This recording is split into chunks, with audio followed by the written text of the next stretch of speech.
Hello అండి, welcome back to icon Sandhya kitchen vibes. Summer వచ్చేసింది కదండి. ఎండలు మాత్రం చాలా ఫుల్గా ఉన్నాయి.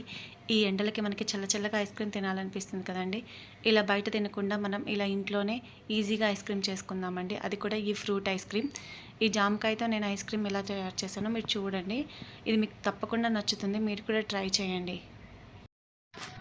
ఇలా జామకాయని తీసేసుకొని ఫస్ట్ కొంచెం పైన భాగాన్ని ఇలా కట్ చేసుకోవాలండి. మొత్తం కాదు, ఓన్లీ పైన భాగాన్ని ఇలా కట్ చేసుకోవాలి.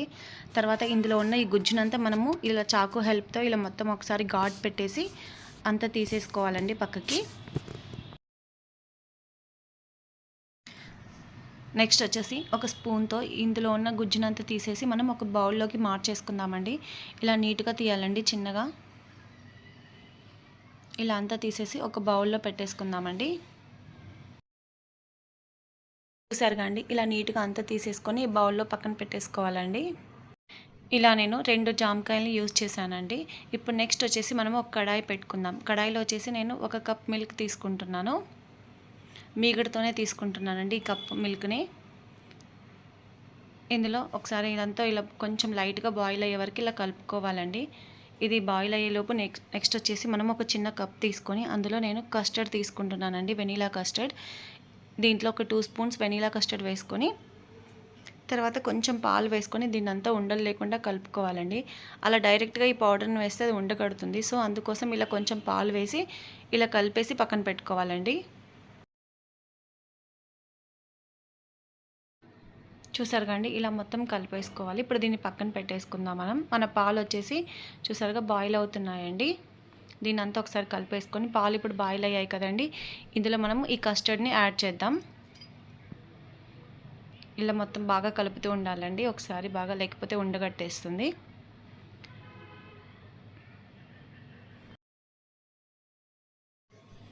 ఇలా కలుపుతూ నెక్స్ట్ వచ్చేసి ఇందులో నేను ఒక 2 స్పూన్ల షుగర్ తీసుకుంటున్నానండి స్వీట్ కోసం.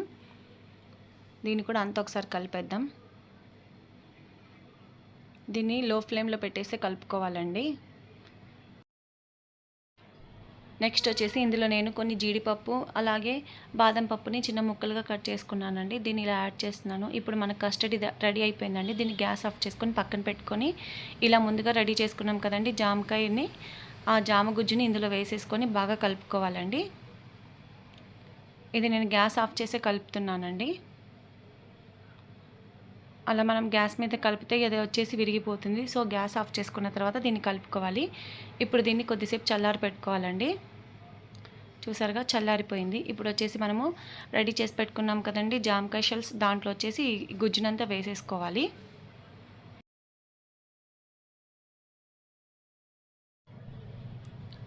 ఇలా వేసుకున్న తర్వాత మనం ముందుగా పైన కట్ చేసాం కదండి లేయర్, ఆ లేయర్ని కూడా దీనిపైన పెట్టి క్లోజ్ చేసేసుకుందాం.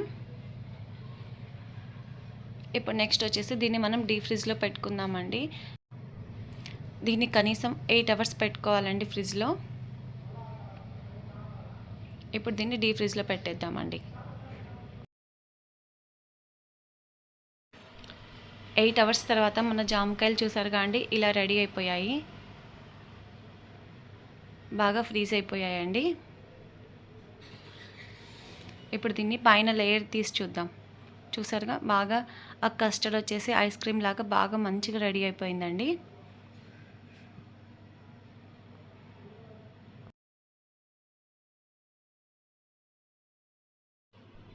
ఇప్పుడు దీన్ని మనం ముక్కలుగా కట్ చేసుకుందామండి. ఇలా ఈ ఐస్ క్రీమ్ని ఇలా ముక్కలుగా కట్ చేస్తున్నానండి.